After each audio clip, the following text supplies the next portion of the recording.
Leto Atreides I, who would later become known as Leto the Just, was born on the planet Caladan in the year 10140 AG. Leto would eventually take his father's role as Duke of Caladan. He was beloved by his people due to his fair and compassionate style of ruling. Leto is described in Dune as having a narrow, angular face with a high-bridged nose, giving him a hawkish look. His skin was olive, his eyes gray, and his hair black. Before he and his family migrated to Dune, Leto had spent the previous 2 decades ruling over the planet Caladan alongside his Bene Gesserit concubine, the Lady Jessica. Leto inspired loyalty and trust in those he ruled over, and his fighting forces were among the best in the Empire. Leto was also very popular within the Landsraad, the group which represented all the noble houses of the Imperium. Leto and Jessica had one son together, named Paul, the future Duke of the Great House. Jessica would later give birth to Leto's daughter Leto Atreides. The Dune Encyclopedia and the expanded Dune books have contradicting accounts of Leto's parentage. According to the expanded Dune books by Brian Herbert and Kevin J. Anderson, Leto was the only child of Paulus Atreides and Helena Atreides. The Dune Encyclopedia, however, names Leto as the only child of Duke Mentor Atreides and his concubine Becca, who died during Leto's birth. Not much about Leto's past is revealed in the original Dune saga, but much of the Duke's youth is described in the Dune Encyclopedia and in the expanded Dune books. Both accounts of Leto's life are different. Here I will provide you with both versions. According to the Dune Encyclopedia, in his early life, Leto received combat training on the planet Valar Tetris. At the age of 16, his father, Duke Mentor I, sent him to the revolt at Mask Prime to act as the designated observer for House Atreides. This was the first time his father had granted him authority, and thanks to Leto's good judgment, many lives were saved. During the assault on the planet, Leto realized the faults in their strategy. In response, he withheld the Atreides contingent unilaterally. Many Harkonnen ships were destroyed.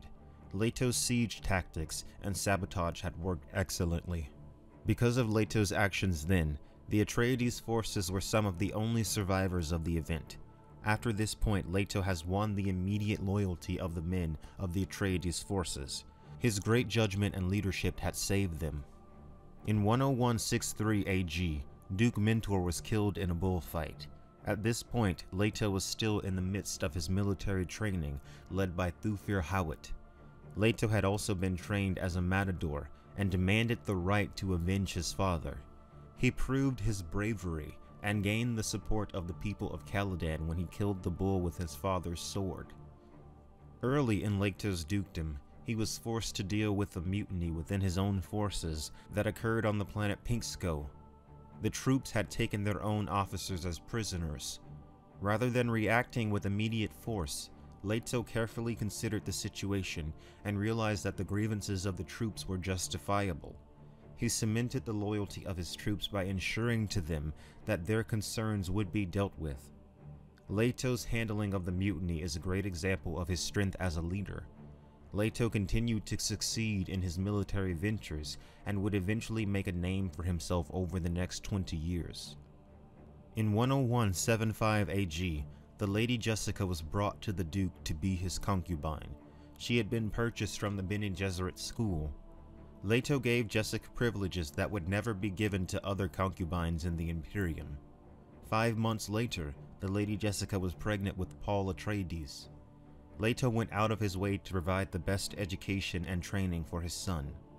Eventually, Caldan IV, who had once been a friend to Leto, grew jealous of him, and at every turn would attempt to undermine Leto's position within the Landsraad.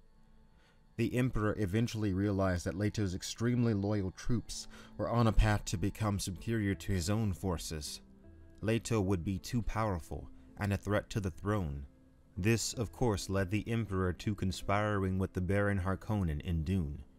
In the expanded Dune books, it is stated that when Leto was 14 years old, he was sent to the Ixian homeworld for his formal education.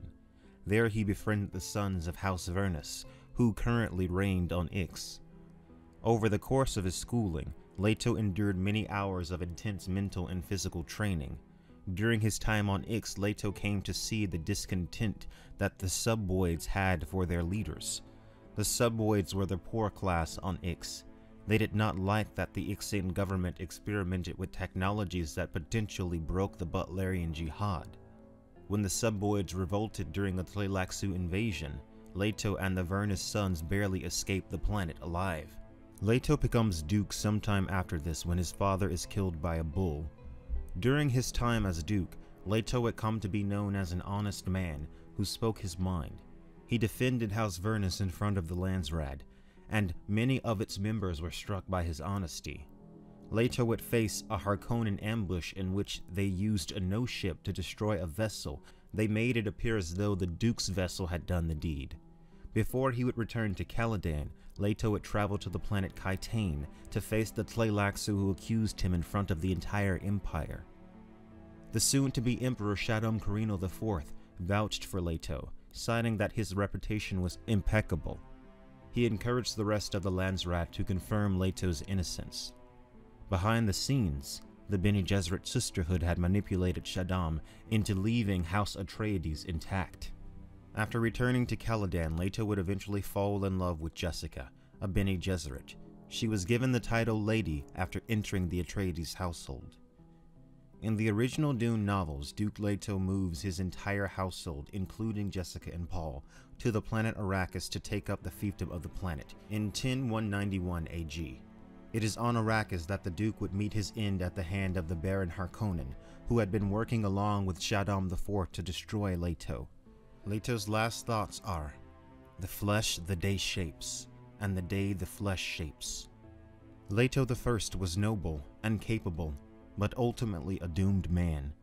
Thematically, his death in Dune is necessary for the sleeper to awaken.